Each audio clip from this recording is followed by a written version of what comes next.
Today I'm going to be introducing the concept of opportunity cost, which is a key concept here in microeconomics, and it's something that you actually use every day, whether or not you think about it. You do use the concept of opportunity cost, which directly applies to scarcity. So we'll be talking about both of these concepts here today.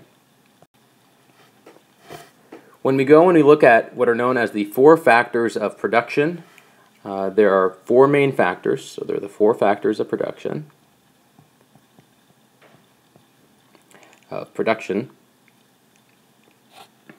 They are land, labor, capital, entrepreneurship.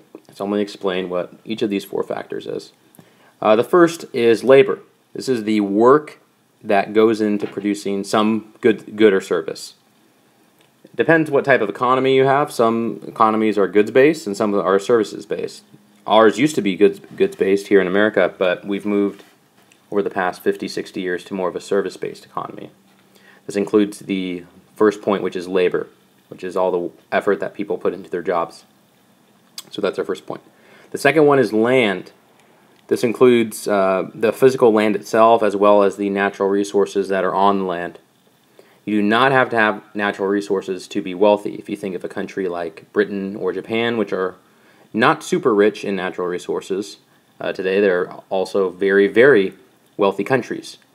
So they have been able to use the other factors of production to their advantages as they have become more of, essentially, instead of a goods-based economy, they are more of a service-based economy.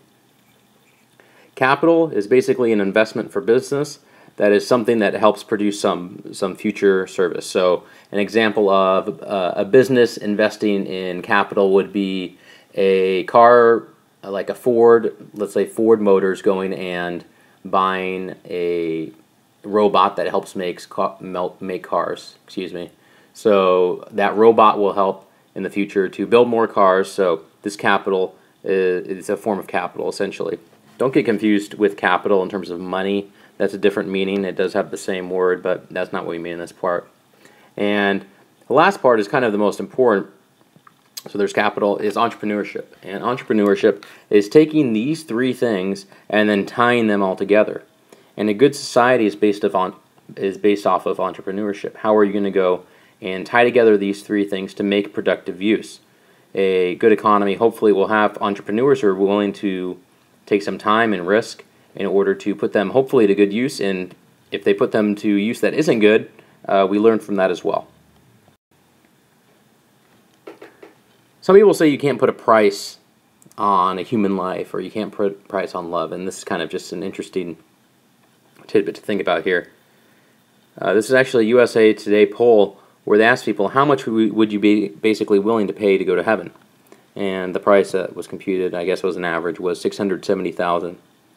Another way to interpret this here is basically people are willing to pay up to that amount. For instance, say the price to go to heaven was $700,000 instead of the $670,000. Basically, people would say, on average, would say, no, I will not take that. I'd rather go to hell and have my $700,000. So they're willing to pay up to $670,000.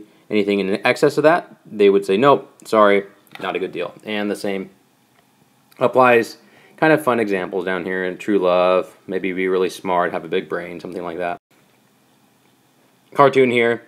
Who can put a price on love? Jim? Can Jim do it? So a little silly example here, but in a sense it's kind of cruel and kind of just a strange concept, but you can put a price on pretty much everything, including life. You go down the street and you see this lovely box of free kittens. You're super excited. Yay, I get a kitty, I get to take it home. Is the cat truly free, though? The question to this is a big, resounding no, it is not free. Because you're going to have to go, maybe it seems free on the outside, but what do we have to think about? We have to think maybe about vaccinations, food, the time. All of these things are costs that have to be incurred. So there's, in a sense, there's nothing that's free. It has to come from somewhere. So you have to think, you're going to begin to think a little bit differently from this course of what is truly free and what is not. The concept of opportunity cost, the bread and butter of today's lesson. The definition of opportunity cost is the best or highest foregone opportunity resulting from a decision.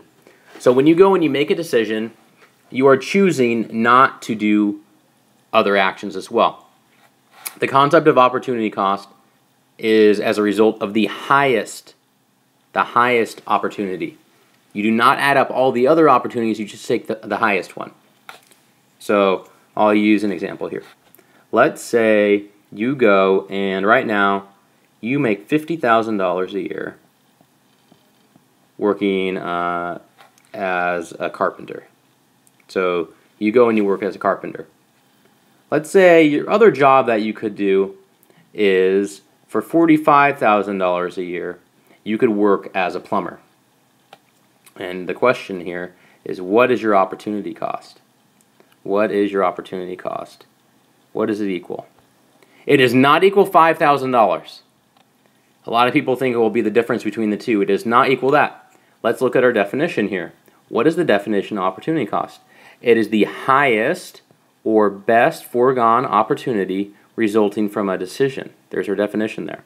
So our opportunity cost in this case, what's our second best option? $45,000 a year. Okay, so it's going to be 45. So $45,000 is your second best option. The maxim here is to choose is to lose. Basically, when you make a choice, you're rejecting all other alternatives because you deem your choice to be hopefully the best of whatever choices you're making. However, there's always a second best choice, and that second best choice is your opportunity cost, which you have to keep in mind when you make economics decisions. The idea here that there's no such thing as a free lunch is an old thing that's been tossed around for a long time among economists. Say you go and you get a lunch that's free. You go on the street and someone just hands you a free lunch, a very nice steak and potatoes lunch or something. Cool thing, yeah, I got a free filet mignon. Well, it's not free, right? Somebody had to pay for it at some point. Maybe it's a company that's giving it out, trying to get new customers, something like that. So there really, in a sense, is no such thing as a free lunch. Question here, why would you go to college? You go and it takes, after 9th grade, it's going to take 7 years of schooling to go through college, hundreds of $1,000s in costs, lost earnings. Why would you want to go to college instead of dropping out after 9th grade? Why do you want to be this guy working at Walmart? Well, the idea here is, yes, there is a high opportunity cost, but what you perceive as your value of going to school will hopefully be higher in the future, and you'll have higher future earnings that will override these opportunity costs, which are quite high at the time. For example, these are a bit outdated here, but you'll get the idea. Little Connie wants to go and become an elementary school teacher. Yay! Well, you have to think about what her costs are going to college. And you'll think about these direct costs, remember, tuition. People think about that. But what they do forget is they're not thinking about there's opportunity costs. She could be working in the workforce. So maybe year 1 she'd be making $16,000. Year 2 maybe she gets a raise, $16,500, $17,500. So her total direct costs are $35,000, but then her indirect costs, her opportunity costs, are $67,000. So in order to compute the total cost, you would actually have to go and add her opportunity costs plus her direct costs as well. So the idea here is you have to think about both costs. And to sum it up here, just a way to think about it, why this would make sense. If you go into first schooling, you hopefully will make a higher wage, right? Here's a 4 years degree, a bachelor's degree, master's. If you continue to go on, maybe get a doctorate or a professional degree, this would be a lawyer, doctor, something like that. And if you see down here, a high school diploma, and I mentioned this in class, you're competing in America today. If you just have a high school diploma, and at this point you need to go to college because you're going to be competing with the third world labor force, which is not good. So this is the lecture here on opportunity costs. Hopefully you learned a bit to think about not just the direct costs, the ones that you think of, but you have to think of what you chose not to do in order when you make a decision.